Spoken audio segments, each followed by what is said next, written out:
પાદરાની નર્મદા કેનાલમાં ગંદકીના ઢગલાથી લોકો ત્રાહિમામ. નર્મદા નિગમની કામગીરી સામે સવાલો ઊભા થયા છે.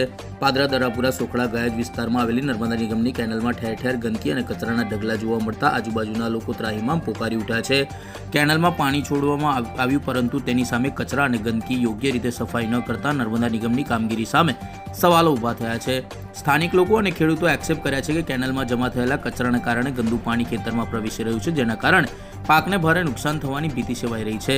દ્રશ્યોમાં સ્પષ્ટ રીતે જોઈ શકાય છે કે મોટી સંખ્યામાં કચરો અને ગંદકી કેનાલમાં ભરાઈ ગયા છે. આ સ્થિતિને કારણે ખેડૂતોમાં ભારે રોષ ફેલાયો છે.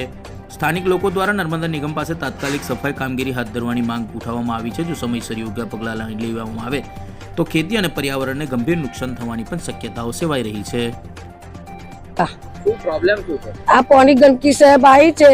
આ બહુ ખેતરોની અંદર બધી ગંદકી જાય છે. ઢોરા ભેંસો આ કેલન પહેલું પાણી છોડી મેલ્યું, ગંદકી સાફ કર્યા પહેલા સાહેબ પાણી છોડી મેલ્યું. હવે આ ગંદકી આવી ભરાઈ છે બરાબરની, બહુ જ ગંદરોટ થાય ને ગંદકીનું પાણી ખેતરમાં જાય સાહેબ. એની મેં શું કરવું અમારે? હવે કેલન પહેલા પાણી છોડી મેલા છે, પહેલી ગંદકી સાફ કરવી પડે, પછી પાણી છોડવું પડે. અત્યારે બહુ ગંદકી છે સાહેબ, ગંધાય છે બહુ. લોકો જેમ તે ડૂચા મારીને જાય છે. અત્યારે શું પરિસ્થિતિ? નર્મદા વાળા આયા હતા ખરા અહીંયા? ના, નહીં આવતા, કોઈ જોવા માટે આવતા નહીં સાહેબ. ખાલી આ કચરો બધો સાફ કરીને જતા રહે. અમે કહેવા જઈએ તો એ લોકો સાફ જ નહીં કરતા સાહેબ.